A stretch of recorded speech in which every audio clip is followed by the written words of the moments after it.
Поштувани гледачи, еве неповторно назад, по краткиот рекламен блок се враќаме во живо студиото на МТМ телевизија. Чест ми е да ја најавам и мојата втора гостинка за денеска. До мене во студиото една млада креаторка, станува збор за Прона Ристова. Добар ден, Прона, и добро ни дојде. Добар ден, драго ми е што сум гостин во вашата прекрасна емисија. Прекрасни ви се вашите секојдневни емисии и задоволство ми е што сум тука. Така, ти благодарам за убавите зборови. Денеска зборуваме за една многу актуелна тема. Почнува пролета, ни пристигна пред неколку дена, а меѓутоа пролета со себе носи нови модни трендови за кои што и веќе се обидаме на нашите гледачи да им доловиме што се ќе биде модерно и како да изгледаат актуелно во текот на следните месеци, еве пролетните па и летните, да ни речам. Да почнеме еве за почеток, да ни кажете накратко. Сте запознаени со тоа, моментално ви дизајнирате, ќе споменеме подосна во разговорот за што се станува збор, да им откриеме на гледачите што се ново ни носи пролетната сезона на моден план. Оваа модна сезона и општо секоја сезона е многу побава кога е украсена со нашиот личен стил. Значи, без разлика она што е моментално трендовски, секогаш сме уникатни и модерни доколку знаеме како да го износиме конкретното парче или аутфитот кој што ни е нас испланиран. Меѓутоа, оваа сезона, значи како што споменавте и во претходните прилози, значи многу е битен самиот крој на гардеробата која што ние го носиме и секако материјалите, самите дизајни и она што апликација веќе губи на своето значење како што беше во претходните сезони.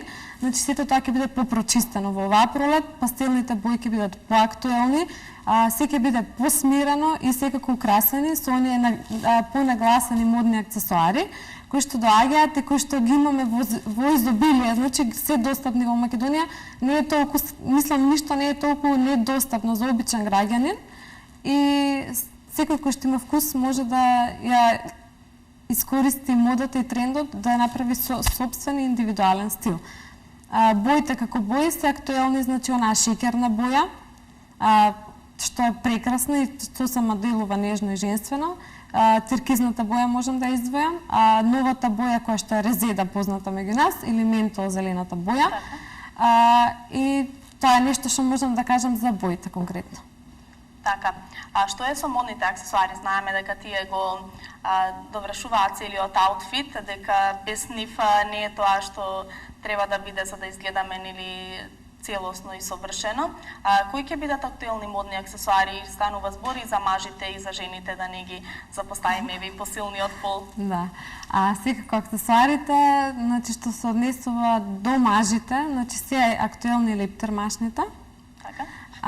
Кои што кај нас се уште не се носат толку или не сме толку отворени за нив, меѓутоа делуваат многу отмено и многу шик. Значи буквално во оној термин шик, значи секој маж кој што знае да искомбинира некоја добра кошула со лептермашна, убаво струкирано сако или сако што е во нестандарден крој, да речем, така би изгледало прекрасно, да не речем совршено. Секоја жена кој што сака да носи некаков аксесуар за да се украси, да изгледа поубаво, сето тоа би било во оваа сезона понагласено на оние што се големи ланци, дали со златаста нијанса, дали се сребрени, ковано железо, големи обетки. Од друга страна, значи тоа зборуваме за некоја популација или некоја таргет група која што би била до 25-30 години и понатаму имаме еден момент каде што се носат кристали, дискретен накид, да речем, и поедноставни аксесуари.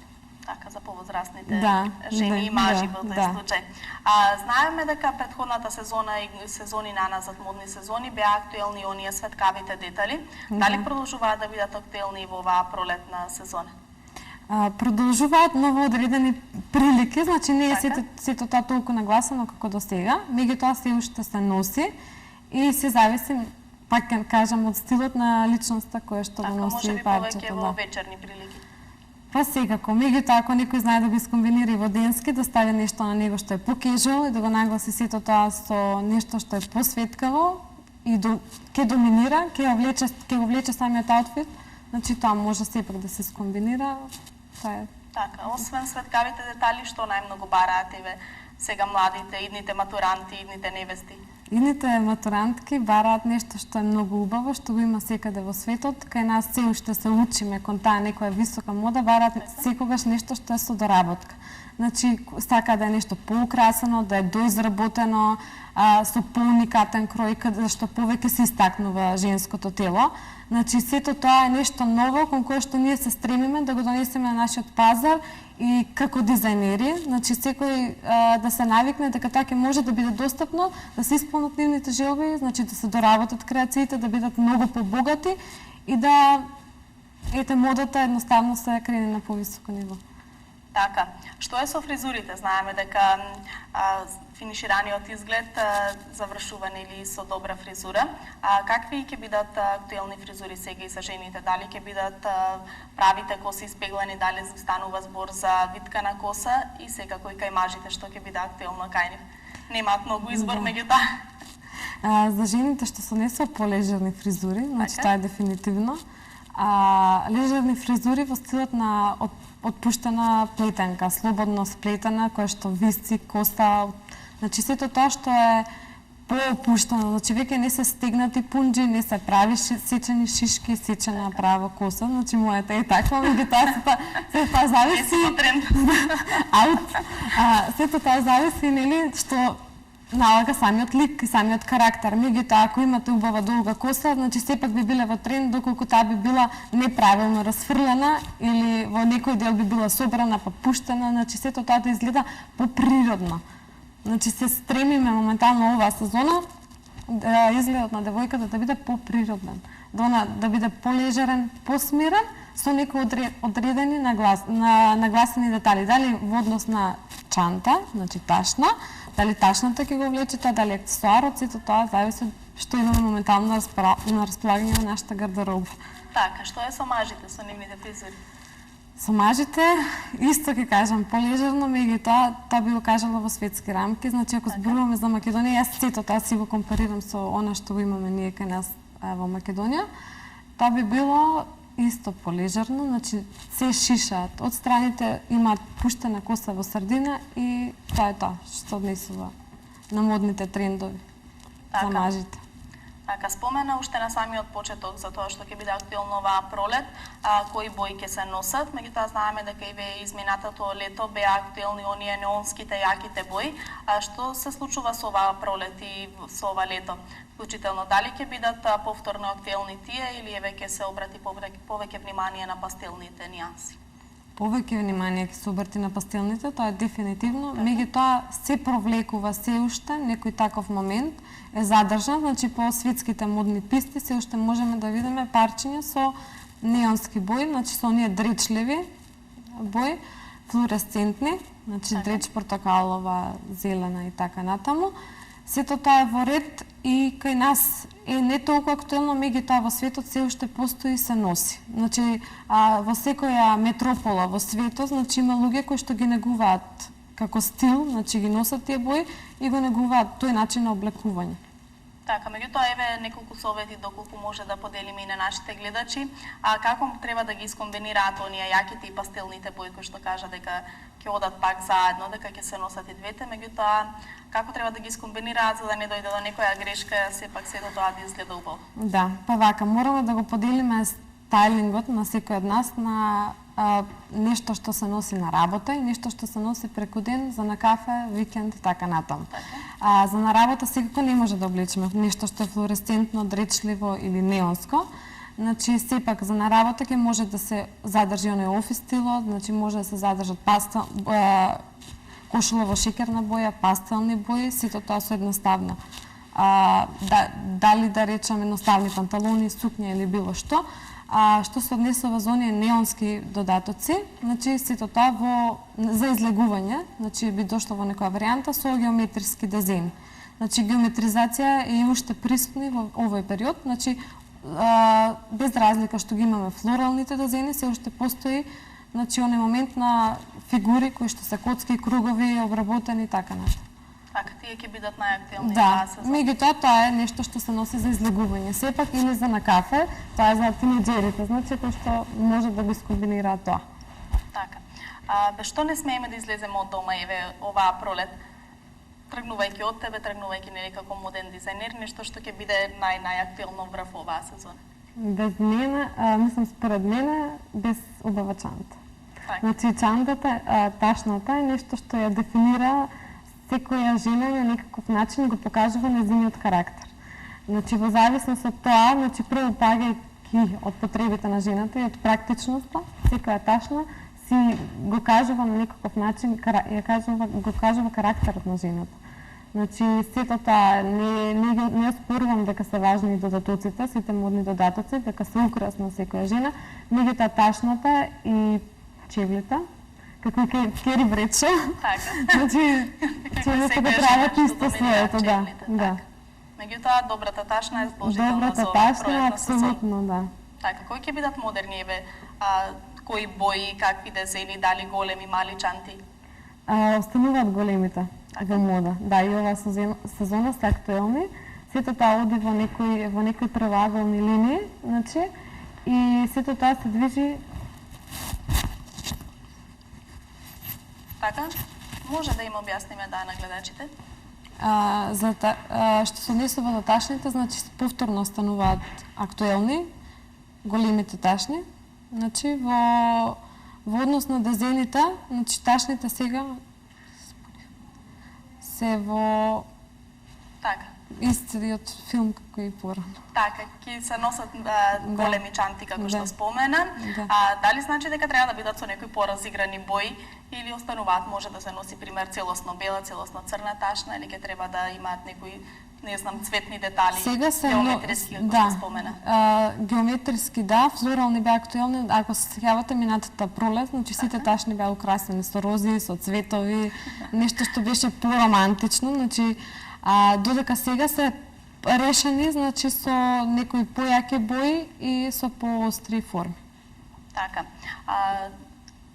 Следниот месец, ако не се лажам, во април, 7 април, започнува и модниот викенд во Скопје. Ќе земеш ли учество на модниот викенд? Подготвуваш ли некоја колекција? Дел ли си од некоја од колекциите, можеби на некои други познати креатори, да ни откриеш што ќе презентирате на модниот викенд во Скопје? На модниот викенд во Скопје ќе земем учество како компанија, да речам. Јас конкретно дизајнирам сега за брендот на Деас Поса, кој што е нов во Македонија. Тоест не е нов, работа 20 години, меѓутоа имаме сега ребрендирање. Исто така ќе се представиме и со моделите на брендот Pronovias, кои што работат со венчаници. Долг период е светски познат бренд, кај нас е нешто ново што за прв пат доаѓа во Македонија, а го има во речиси сите поголеми светски метрополи. Учество ќе земеме со околу 15 наши венчаници, 15 на брендот Pronovias и нешто ќе представиме од коктел фустаните што ги имаме на располагање. Така, да ни откриеш нешто повеќе околу целата колекција што ја подготвувате, што ќе доминира, од каде инспирацијата за неа? Општо во врска со колекцијата и со она што ќе биде тренд за невестите, и тука да сега зборавме за девојките повеќе, за невестите ќе биде актуелно нешто што е поромантичарски, рустични моменти, значи нешто што е полежарно, поопуштено, со нежни доработки од памучна чипка. Кристалите исто се вметнуваат, меѓутоа не толку како порано. Значи има нешто што е кај нас сега посмирено и се пренесува од светските модни писти, конкретно во тој дел се пренесува и кај нас. Работиме на посмирени вечерни тоалети и венчаници. Значи сето тоа е полежарно и без корпа и со посмирени форми. Така. Од каде инспирација иве за целата колекција што ја подготвувате за престојниот моден викенд? Инспирацијата се црпи секогаш од она што е моментално, да речам, што носи самото време, самиот тренд и она што е побарувачката реално на нашиот пазар. Инспирацијата кај нас почна од елеганцијата на жената. Значи целата колекција ќе се вика Елеганс. Така. Спомена нешто повеќе околу невестинските венчаници, околу венчаниците. Има ли веќе заинтересираност еве со оглед на тоа што се уште се пости, се до Великден, меѓутоа после тоа стартува онаа сезона на венчавките. Што бараат еве невестите? Кажа дека ќе биде нешто по лежерно, поромантично. Дали тие го бараат исто тоа или има да бараат и некои поголеми детали? Да. Што бараат? Всушност, како што кажав, значи да, бараат понежно и многу е ретко некој сега да побара фустан што е премногу раскошен или со премногу детали или со премногу кристали. Значи сето тоа го работиме посмирено, полежерни се самите невестински фустани и поради самиот комодитет на невестите. Значи секој човек во било каква еве креација да е, не мора да е венчаница, нели? Сака да носи нешто во кое што ќе се чувствува природно, а на свадбата сите знаеме дека играме, дека тоа треба да биде нешто што е комотно и затоа и самите невести го побаруваат тоа кога доаѓаат кај нас. Така и сите оние кои што можеби моментално се спремаат за венчавка некои идни невести, се надевам дека им поделивме добри совети околу тоа и доколку еве не се одлучиле веќе се уште не се одлучиле за својата венчаница, ќе можат да го направат тоа, ќе можат да се консултираат и со тебе, да добијат некои совети, па можеби еве и да направиш некоја венчаница за некои од нашите гледачи кои што ги заинтересиравме со овој разговор. Прона бидејќи не ни останува уште многу време, толку ни дозволува нашата емисија, еве за крај да поделиме неколку совети за сите девојки. За сите девојки ќе звучам клише, меѓутоа ќе кажам бидете своји, задржате го вашиот стайлинг и за сето тоа не треба многу пари и многу време, само треба да се има желба, да се има позитивна енергија и сегаш ќе изгледате убаво и ќе едноставно блискате со самоувереност. Тоа можам да го кажам. Така. Интересно ми е да те прашам, иако кажавме дека со ова прашање завршуваме, од каде на тебе ти се роди желбата за дизајнирање? Знаеш ли од мала, беше ли заинтересирана за тоа, дека ќе станеш еве кога ќе пораснеш дизајнер или дојде спонтано некако? Од мала сакав многу да цртам и да правам креативни работи. Кога бев седмо оделение, мојот професор тогашен ми рече зашто ти не продолжиш на уметност, имаш премногу голем талент и ме инспирира самиот човек како личност, вроди во мене желба, завршив средно уметничко тука, значи не само факултет, од средно почнав да го правам тоа што ме исполнува до ден денес, исто завршив на одделот за текстил на дизајн и облека и факултет исто продолжив на одсекот за дизајн и сето тоа кај мене се случува цело време спонтано, цело време со преголема желба и ентузијазам и се надевам дека има уште многу млади луѓе во Македонија кои што ќе ми бидат идни колеги со кои ќе соработуваме и ќе правиме нешто уникатно, иновативно за нашите граѓани и пошироко можеби за некој што е од светските, звезди. Така, кажи ми да очекуваме ли нешто наскоро од тебе, некоја твоја собствена колекција? Па секако и тоа се подготвувам, меѓутоа се со време. Се уште сум млада, се градам, значи не можам да речам дека сум целосно изградена. Значи дизајнот е гранка во која што се не престанува да учиме, нели, да се надградуваме и да учиме од оние кои што се поискусни од нас, да речам, затоа што самите кроеви, самиот дизајн си го бара тоа што го бара. Значи тоа е знаење и секогаш да имаш нови идеи, да бидеш креативен, да бидеш позитивен и да ги разбираш потребите на клиентите. Така, секако. Во секој случај, Прона, ти благодарам за твоето гостување. Се надевам дека бевме доволно интересни за гледачите и дека поделивме убави совети. Сега кога веќе знаете што ќе биде актуелно оваа сезона и што ќе се носи, може слободно да отидете на еден шопинг и да ги одберете вашите бои, вашите дизајни и деталите за да можете да имате совршен аутфит за престојната пролетна сезона. Вие останете со нас, во продолжение следува една кратка пауза, па се враќаме повторно назад во студиото, бидејќи имаме подготвено уште интересни содржини за денес.